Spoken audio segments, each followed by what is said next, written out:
Meu cliente vai ser condenado então com certeza? Sim, se ele confessar, sim, não tem o que fazer, não tem como parar o processo. E é um processo bem difícil.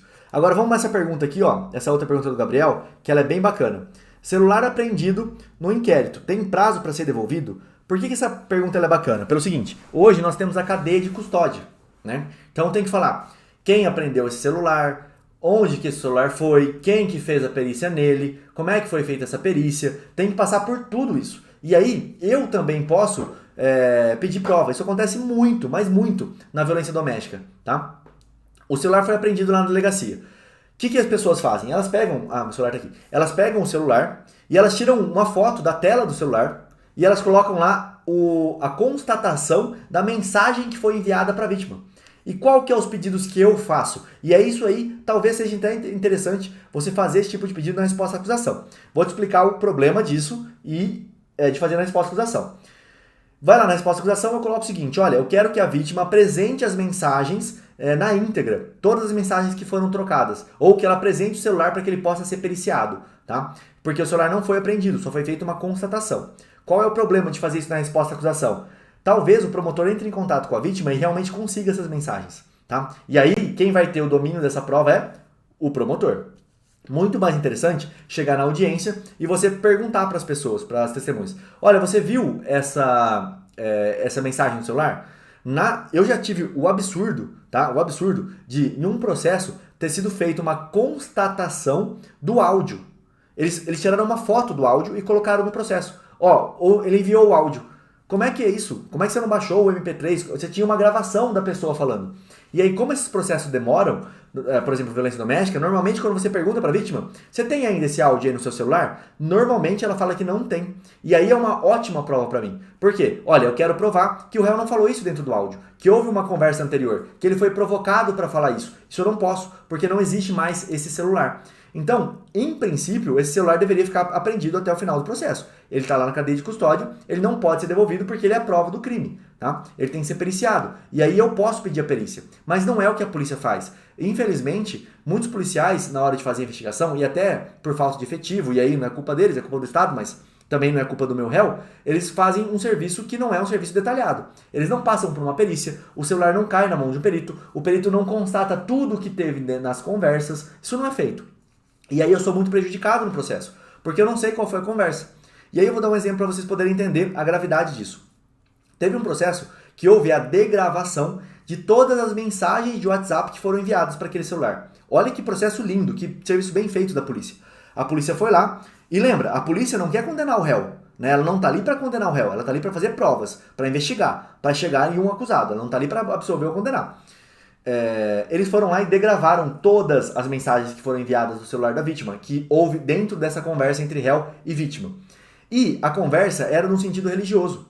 A vítima falava pro réu toda hora assim, você vai ver, você não é de Deus, Deus vai te pegar, você vai ver o que vai acontecer com você, você é do capeta, você vai arder no mármore do inferno, e falava várias coisas nesse sentido. E chegou uma vez que o réu falou assim, a gente vai acertar a conta quando você morrer, alguma coisa assim o réu falou pra ela. E isso foi encarado como uma ameaça.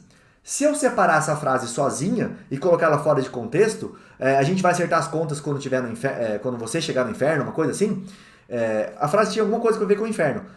Realmente parece uma ameaça, né? Vou te matar e você vai pro inferno. Mas dava para ver por todo o contexto da degravação que era uma briga entre as duas pessoas e elas discutiam a todo momento sobre isso. Se a pessoa era de Deus ou não era. Então o cara falava assim, quem vai pro inferno é você. Esse foi o sentido da mensagem, tá? E depois de muito tempo, sendo a pessoa enchendo o saco dele ali, foi o que o réu falou. Então, eu tenho uma tese defensiva super boa aqui, né?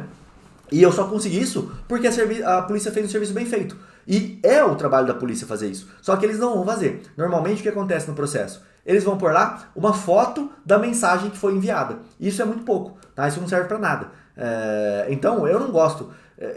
Eu, na verdade, agradeço a polícia por fazer isso. Porque se o processo não tem prova, melhor pra mim. Então eu vou lá e desconstituo essa prova feita ali, tá? Eu vou e faço pergunta, mas cuidado, lembra? Eu tenho que saber a resposta. Se a vítima falar, não, eu lembro certinho o que houve na conversa, e geralmente o que ela não lembra é quem ligou para quem, se ela recebeu outras ligações naquele dia, se ela conversou com outras pessoas, ou se foi só com o réu, se ela trocou mensagem com mais alguém. Essas perguntas de contextualização ela não vai saber e o celular provavelmente não existe mais para ser periciado, tá? Então não tem mais o que fazer. Se não tem mais o que fazer, eu não posso considerar aquela prova do inquérito. Vou pedir o afastamento daquela prova por ser absolutamente nula, não ter sido permitido contraditório para com ela, e aí a gente ganha algo que talvez a gente fosse perder se a polícia fizesse o trabalho direito.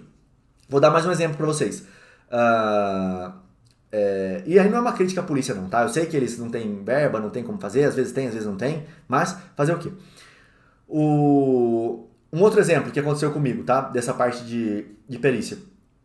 A vítima alegava que o réu invadiu a residência dela, pulou dentro do quarto dela e escreveu na parede o seguinte: vou te matar. Ele pichou a parede do quarto da vítima e escreveu: vou te matar. Você quer uma ameaça mais comprovada do que essa, né? Só que, o que aconteceu?